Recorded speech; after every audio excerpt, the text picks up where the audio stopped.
Hi everyone, my name is Miriam. Welcome to my channel if you're new here. Please subscribe if you're into this type of content. I do perfume reviews, I do shopping hauls, I talk about makeup and skincare sometimes, health, and then sometimes I have like a sit down where I talk about deeper topics as the one I'm gonna talk about today. I've been thinking about doing this video for a while. I want to talk about social media. I think that just as we have social protocol and social etiquette in real life, I think we should also have a set of those applying for social media. I think social media was initially just supposed to be this fun thing, so it wasn't really a need, but it has grown so much and infiltrated our lives so much, becoming like a business platform and a way to connect with people, but also this way that it has affected our personal relationships and this thing where people develop parasocial relationships. So I'm gonna start in like a random order, and these are just my opinion. Maybe some of them seem controversial to you, and if you have any perspective on the things I'm gonna talk about, please feel free to leave a comment below because I would love to hear those.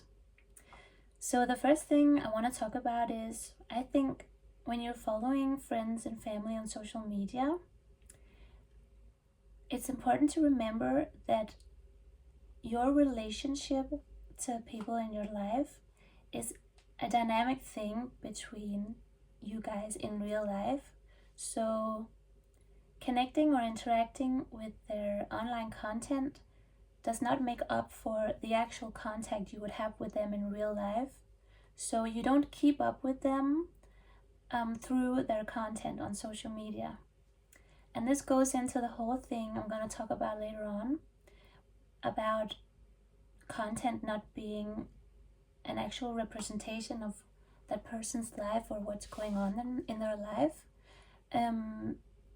So you don't substitute real connection with social media interaction, if that makes sense.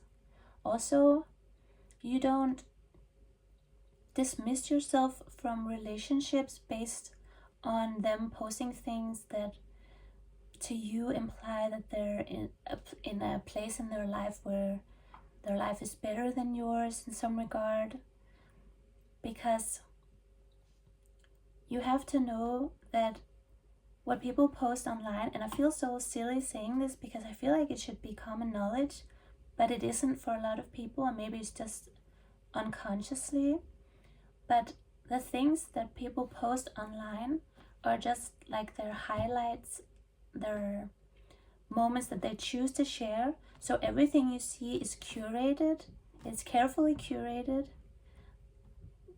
It has nothing to say about the reality of their personal life. So if you just interact with the image that they portray online, you could miss out on a whole life-altering event, or you could just make so many assumptions about what they're doing, how they're feeling towards you based on what they're posting. And unless that relationship doesn't mean that much to you, you should definitely always remember that there is an image and then there is a person that you have a relationship with in real life. So you don't go online and look at someone's life and then decide for yourself that, oh, they're doing so much better in this regard, they probably don't want to hang out with me anymore, and then withdraw because of that, because you assume that they will eventually withdraw from you. If you have an issue with someone, you clarify that in person if the relationship means enough for you to spend your energy doing that. And you also don't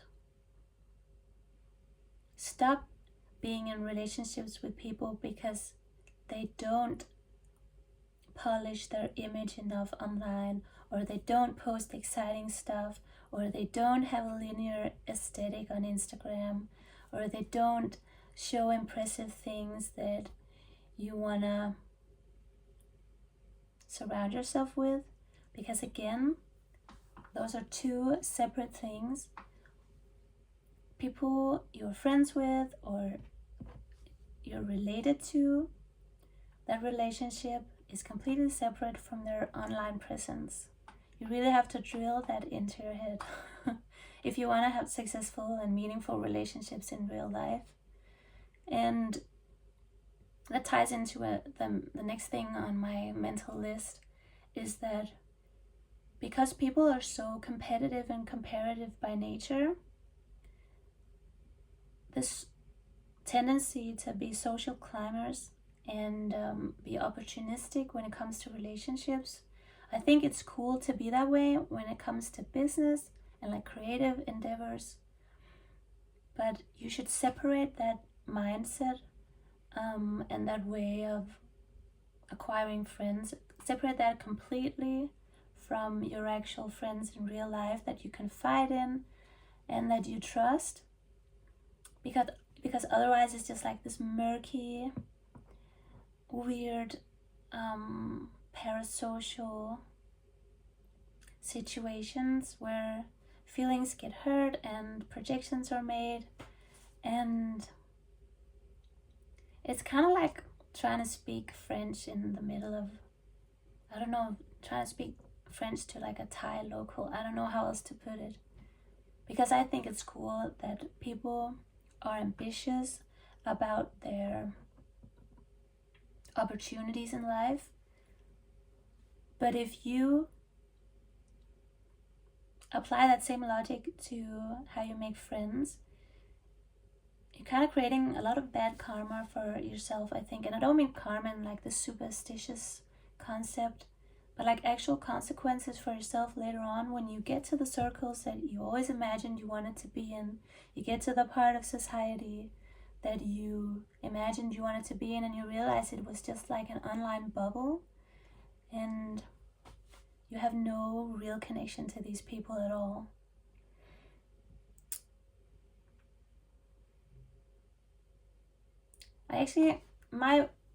In my honest opinion, I think social climbing is disgusting.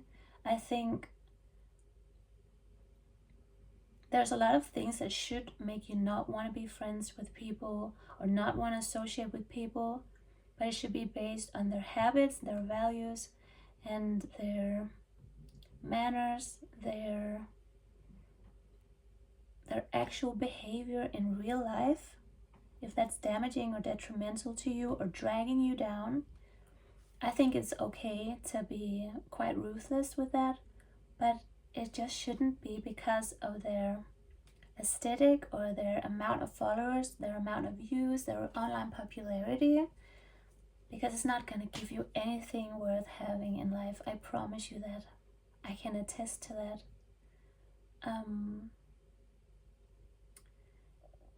Yeah.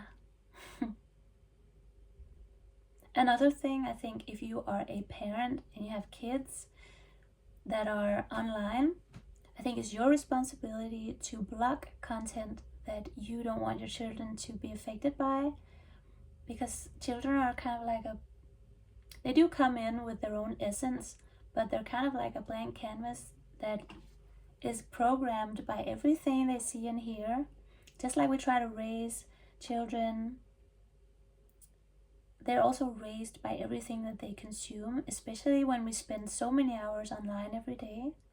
If you do not know how to block certain content from your kids' devices, it's your responsibility to learn how to do that, or to find someone who can help you do that for you. You can literally just look up how to go on your teenager's device and block certain content. If they have like an Apple product, you can do it in the, you can look it up. You can have people do that for you if you don't know how to do it. I think so. I'm not a parent myself yet, so I know it's really hard probably to do anything else than just the basics and get by. But I think a lot of parents just don't have that respect or sense of urgency for what their children are consuming. And I think it's quite sad, because parents have so much influence on the kind of adults that their children will become. Your kids are not just your darling kids. They're going to be adults that other people meet that don't see them with the same unconditionally loving eyes that you do. So you have so much influence in how they act as romantic partners in the future, or how their brain development is. You have so much influence protecting your daughter's mind, or like educating her, or protecting your son from pornography and from extremist views online. And I know that it might make you popular short term, but that's kind of the point of being a parent. You love them so much that you're willing to be the bad guy for a few years. And then when they grow up and their brains are fully developed, they're gonna thank you, because you didn't allow them to spoil themselves completely. But I think it's important to enforce it, not in a shaming way, but in like having a constant open discussion. And as long as a child is under 18 and you're paying for their devices, you have the control to go into their device and block the content that you don't want your kids to see, basically. So another thing I think should be social etiquette online is how not normal it is to have these hyperfixations or obsessions with people online that you don't like. You don't want to follow them, you don't want to engage with their content, but you have this sick obsession with keeping up with everything that they're posting. And it's almost like this hobby of searching up the same 1, 2, 3, 4 people every week and just hate watching, It's not normal. It's literally like a form of mental illness. And you actually need help if it's a habit for you, almost like a hobby, especially if you do it with friends, where you collect around the smartphone and just hate watch random people. Unless someone is really encouraging or advocating for heinous things, it's not normal to be so provoked by a stranger just being themselves online. It's really not normal. And it's not always because of jealousy. A lot of times it is, but it's because if you can see a stranger online and immediately hate their guts, it's because you have some kind of emotional knot in your system covered by shame, and you don't want to address it, you don't want to look at it, you don't want to heal that. And then you see someone who is living in a way or presenting in a way that tells you that they're not enslaved by the same shame or the same wound, and that triggers you. So I think you really need to be able to sit with that and acknowledge that other people and strangers online have no direct link to your own shame and fear and insecurity, that maybe you were taught, the people that you're hating online, they represent something, they live out something that you at some point got told and believed you weren't allowed to do, or you weren't allowed to be, or maybe you just willingly gave that up because of your own mental prison. I don't know. You're maybe trying to please society or please people around you, and then you see someone who doesn't succumb to the same shame, and then it pisses you off, and you need to address that instead of hate watching people, because it does affect people. And maybe scientifically in a few decades you'll be able to prove that, quantum physics. But when you send so much negative energy through a screen, it does affect the other person.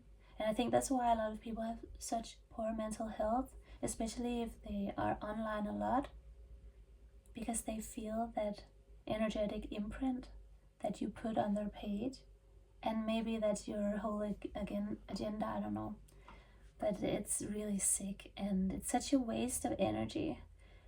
So I think that should be like a mandatory social rule that's really not normal. Just like it isn't normal to stop by someone's house on your way home from work and just sit in a car and watch through their window and like talk about how awful their curtains are, or how silly they look, or how horrible it is that they're living this way or whatever. It's just so sad, honestly. Yeah.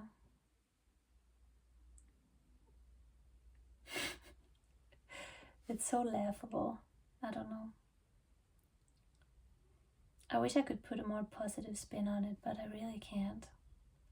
It's also not normal to create fake accounts or burner accounts because you have to watch people that you for some reason can't watch from your own account. If you do that, you should already be thinking like, if this was in real life, it would kind of be the same as putting on like some kind of mask and then peering, or like walking by people's houses just because you have to keep up with how they're living or like how they're presenting. It's not normal. Yeah.